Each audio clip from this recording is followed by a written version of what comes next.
The other time was in the WGN studio, which I've always felt was a little something. There's several totally no rhyme or reason, like a bunch of track lights in there, but the set above the host, it's like it responds to you sometimes, will like flicker at you. So you'll ask a question? No, you just say something like it's, and I joke, I'll be like, what, you didn't agree with that? I mean, I do it all the time. Yeah. But one night I was on, so I'm normally on 11 to 2, as Hannah said, and then the host after me had, like, his guest didn't show up or something, so I was like, I'll stay, we'll talk, it'll be fine. And some of my guests stayed. So the host can't see the door unless you turn. The co-host seat can't see the door unless you turn. So he and I were sitting there. Our 3 guests are sitting the door, and there's like, you'll see it, there's like a little window in the door. And we're sitting there talking to these 3 people, and all of a sudden, all 3 of them go. And just have this look like, oh my God. And one of them looks at her arm and like hair stand up, and you can tell something's going on. So we look, and I don't see anything. They said for a second there was this black mist creature thing in the window, and one of them said it was blacker than blackness. It was just this, it was negative space, something, and it was evil and it was scary. And then it was gone a minute later.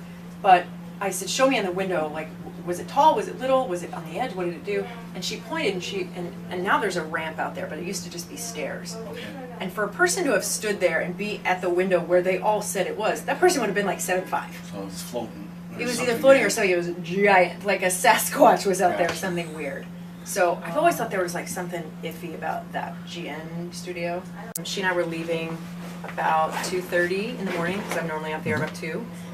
So it was between 2:30 and 3, because we kind of hung out talking with the news people for a little bit. And we, back by CNN on this floor, there's a second elevator bank.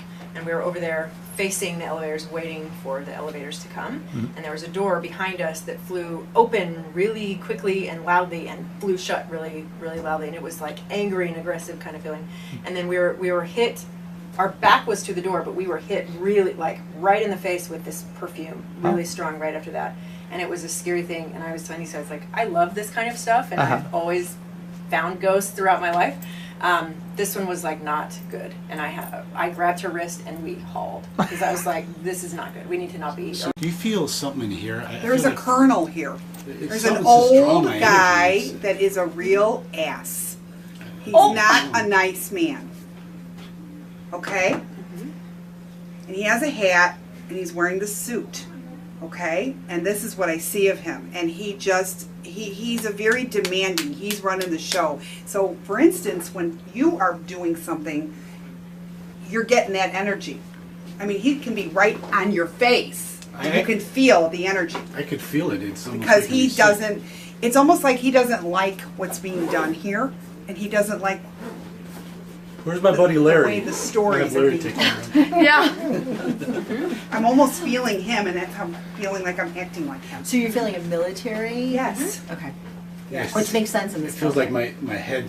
But I want to say more like from the South. Okay. Not so much with a Southern accent, but he has that Southern mentality.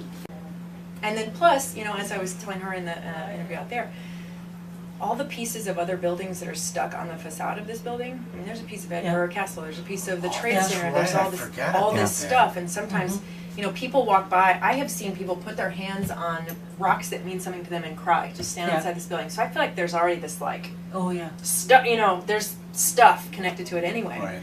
And and the part of the building, right, is built with limestone. So limestone's like. Is it? I think the whole exterior, That's amazing. So I think that holds a lot of energy, probably residual energy, and then the river. Right.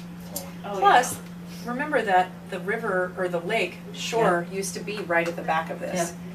And so from here out, like all of Streeterville was fire rubble, and it used to, like George Streeter just scraped all that fire rubble out there. I know because I used to live in Streeterville, and I lived in a super haunted place. And then there was the guy that had the heart attack on the 5th floor and died. So. That's the guy who always worked on a ladder. You know that? It's a guy in here with a ladder. Old guy, short guy. Oh. Yeah. How long ago? Oh, I don't know.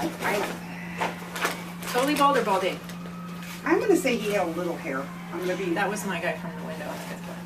Okay. He was like bald with some like little. And he wasn't a very tall man at all. No, little guy. No. Thank Yeah. you.